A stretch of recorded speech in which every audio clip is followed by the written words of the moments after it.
So I have an idea. The idea is to create storylines that talk about how spiritual warfare operates and how life operates too, because sometimes it's not spiritual warfare, sometimes it's just life. And life strikes in different types of ways, but once you've lived and you've experienced life, you're able to really kind of solve the puzzle kind of thing a little bit.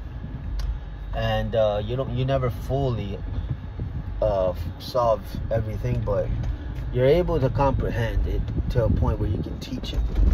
So that's my little introduction to a storyline. Let's give it a name.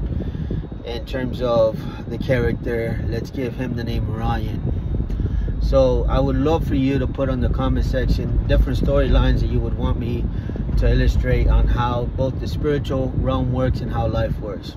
This will make a lot more sense to you in a moment when I start and begin. But okay, so there was a guy named Ryan, right? And he was growing up in, he was going to a public school.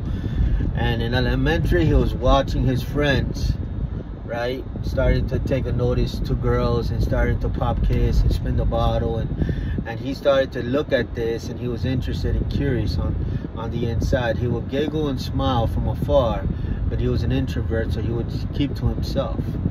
Now, Ryan, he really liked girls, but he didn't know how to talk to them.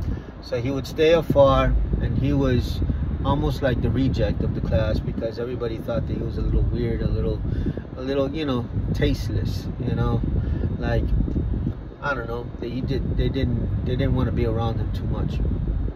So in this story, Ryan, he has a lot of questions. He really doesn't understand how to talk to a girl, and he doesn't understand how to go forward with life and make friends and stuff like that. So he gets a little older, he goes to middle school, and he starts to gain all these memories and functions, right? One memory connects itself to another memory in terms of both the insecurities of people not liking him, and also his own insecurities of him not amounting to much, and his own belief system to himself. He has low self-esteem, low confidence. His parents didn't tell him who he was, so he doesn't have much identity, and so he's become somewhat of a follower. A follower is somebody that just says, hey, I'll follow you.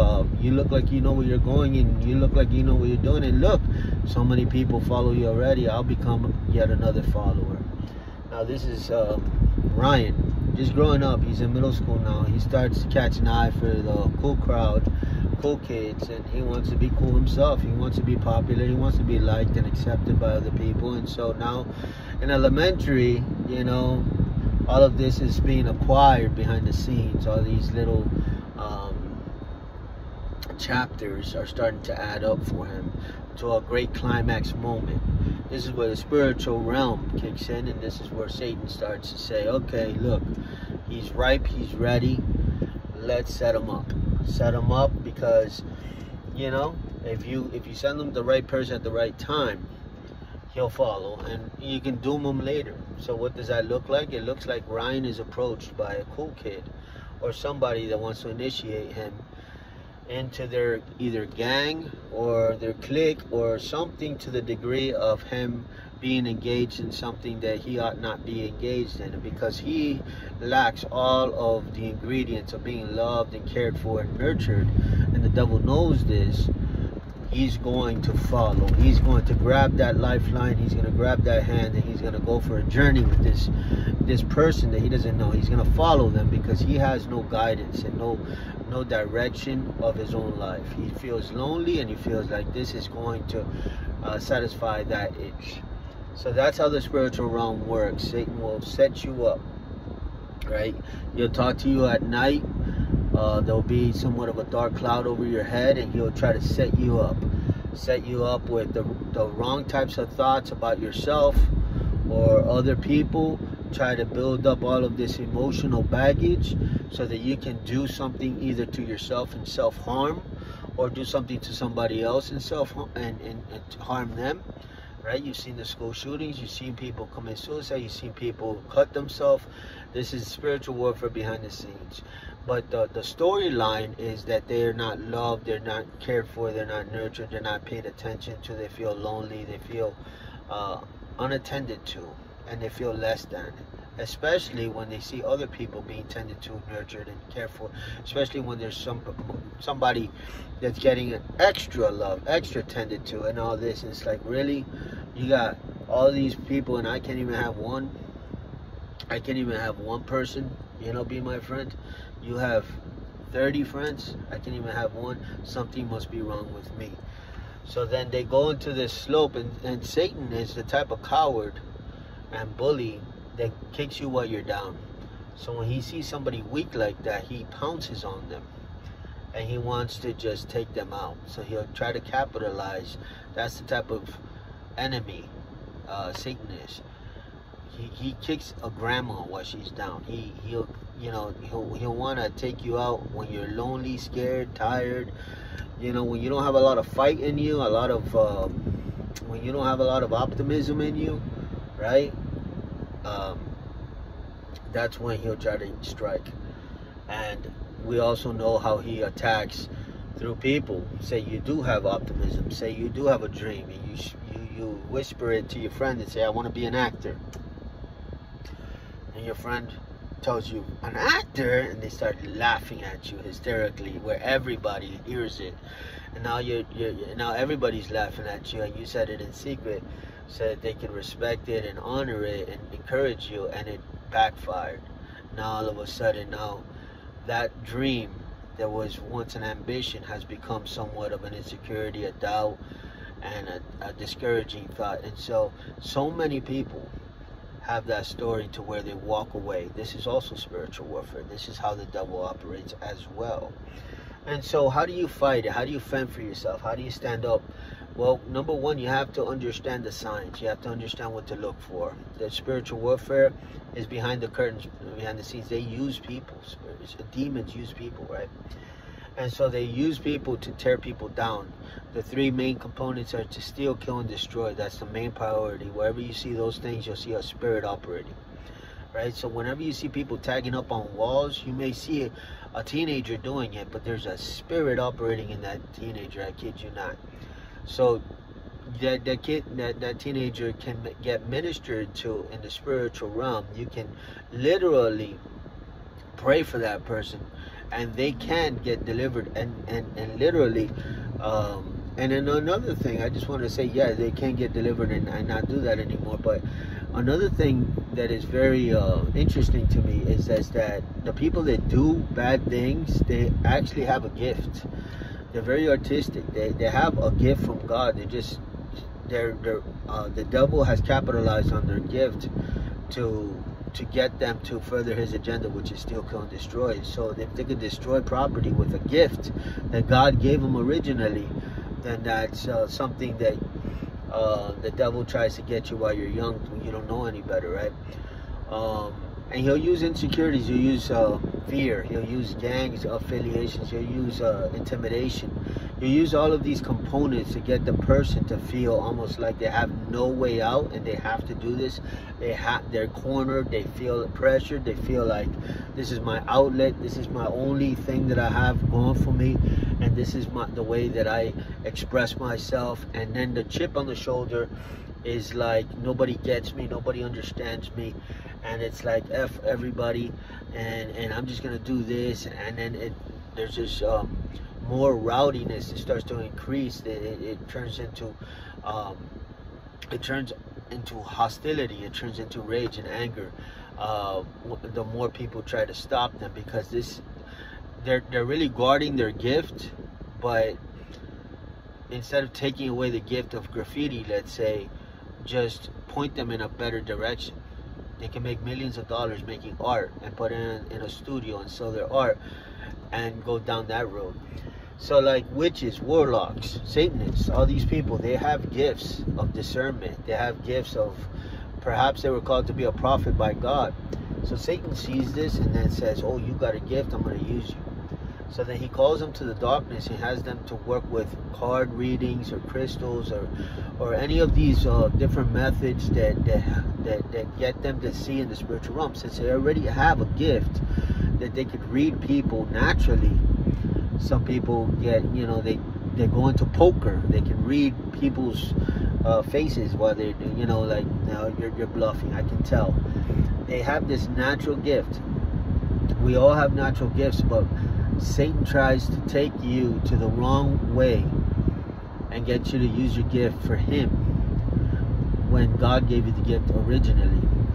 And it was like, say you're a singer, you have a great singing voice, but you get into the wrong type of music where the lyrics are explicit, and it's like it's promoting the wrong type of worldly content, right?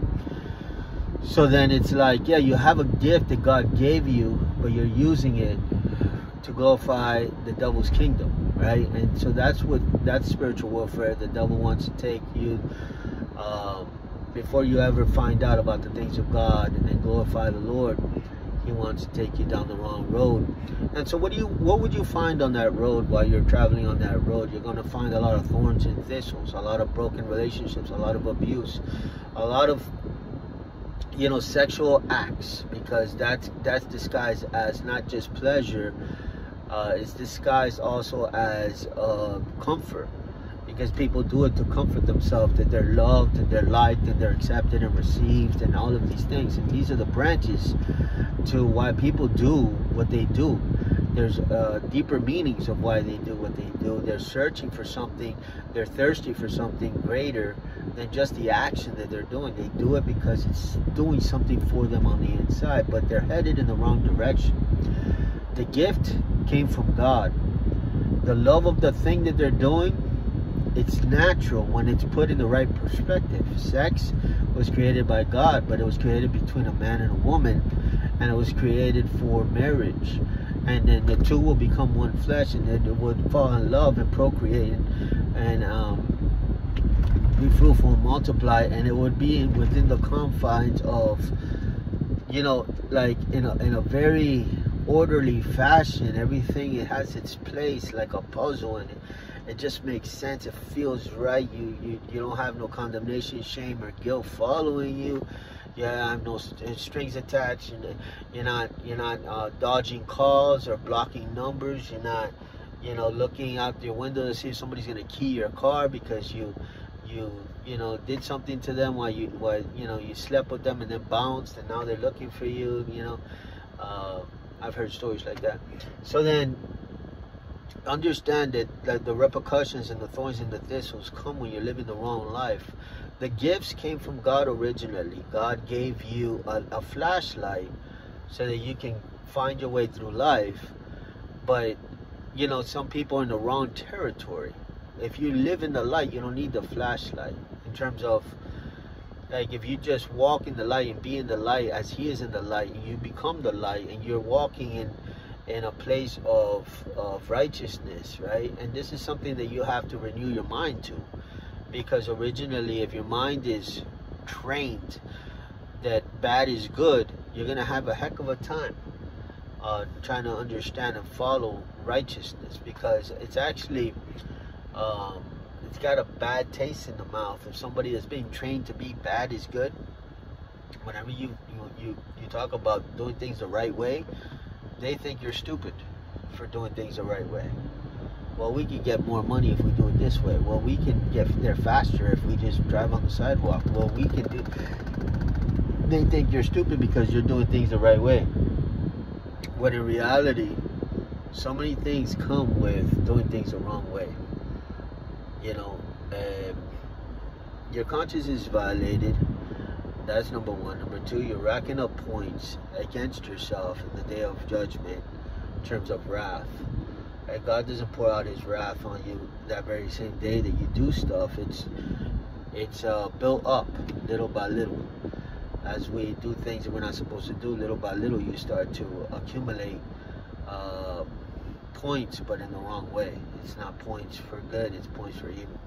And it's mentioned in the book of Revelations. It's like God says, "Hey, don't join these people in their fornication and their sexual immorality. I wouldn't want you to drink the full cup of the wrath like they're gonna drink it. I want you to get away, because there's a cup that they're going to drink.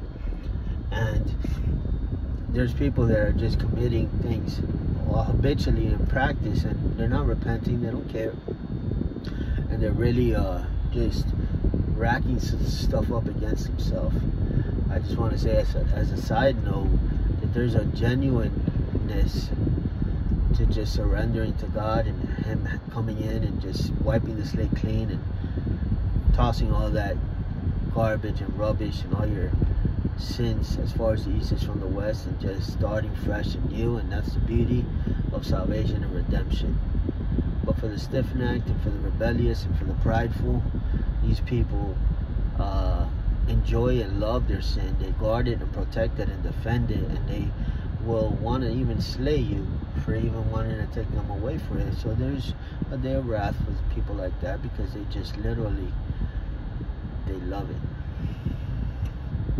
So I don't know, tell me if you like these type of stories. It's the very first one I've ever made of just picking a fictional character and just going in a story line just off the top of my dome of just real things that happen in real life, and how the enemy runs with it, and how he like weaves a story together, one mistake at a time, one error at a time, one sin at a time, one person at a time, sends you the right people at that time that you feel lonely. Oh, here it is, right? To get you to go to the next layer, the next level of sin, right? People don't go from cigarettes to heroin overnight. They go from cigarettes and they climb the steps, and they eventually get to the worst. You know, a girl doesn't get into prostitution. She has a bad relationship first, and that bad relationship was with a guy that didn't honor her, didn't respect her, didn't value her, put her down, told her mean things, you know, maybe even hit her. She lost respect of herself. She thought she was no good. She stayed with him longer than she should have, and then she goes to another relationship, and then the devil does the same thing to her through this person, in just a different face, but kind of the same type of treatment, and her worth is lost in things that happen to her in spiritual warfare. And then also, you know, the devil will just send her eventually a pimp, one that says, well, I'll treat you right, I'll defend you, you know, whatever, but you got to pay me and this and that. And then at that point she's so broken, and she'll say, yeah, that's fine, we'll do that. So that's how things operate behind the scenes in the spiritual realm, and how it looks in the physical realm. Your eyes see these things, these broken stories, these people that need help, these people that are reaching out for help. But behind the scenes, there is a spiritual realm. And I just want you to understand something, that the devil has no power. That the beauty of this whole thing is that God can set you free, and you don't have to remain there. You can be forgiven, but God does ask you to forgive, and forgive so that you can be forgiven, right? Because it's one of those things that unlocks the handcuffs around your hands and feet, because you paid a role in getting yourself there, so you need forgiveness. But the other people that were used by the devil, they need forgiveness for allowing themselves to be used by the devil. So everybody needs forgiveness all around. That's something that you should know and understand, is that people do things because often they're used, and they themselves are led by their emotions, and the emotions that they feel often are manipulated by the spiritual realm. And that's how it really is behind the scenes. So if you like videos like this, I can make more about different storylines. If you have any advice or any kind of like input, you put it on the comment section so that we can collaborate, and iron sharpens iron. And these videos are just to go out and help anybody in any walk of life. You know, this is to prepare you, educate you, so that you understand, like, that this world is, things don't happen by coincidence. There's a lot of signs everywhere. There's things that you could do to prepare. You can be prudent. You don't have to be a casualty. You don't have to be a victim. You can be an overcomer if you see the signs, you understand the things, and you can avoid catastrophe by not falling for the temptations, or not falling for the guidance of the evil one, that he wants you to follow him in this direction. But if you avoid that, as the Bible says, submit to God, resist the devil, he will flee. You can find yourself in a better place consecutively, in a good place, all the way to living a life of just being safe, secure, and living in the light and peace and enjoying the fruit thereof, which is a beautiful thing. So that's what God wants for you. That's what I want for you as well.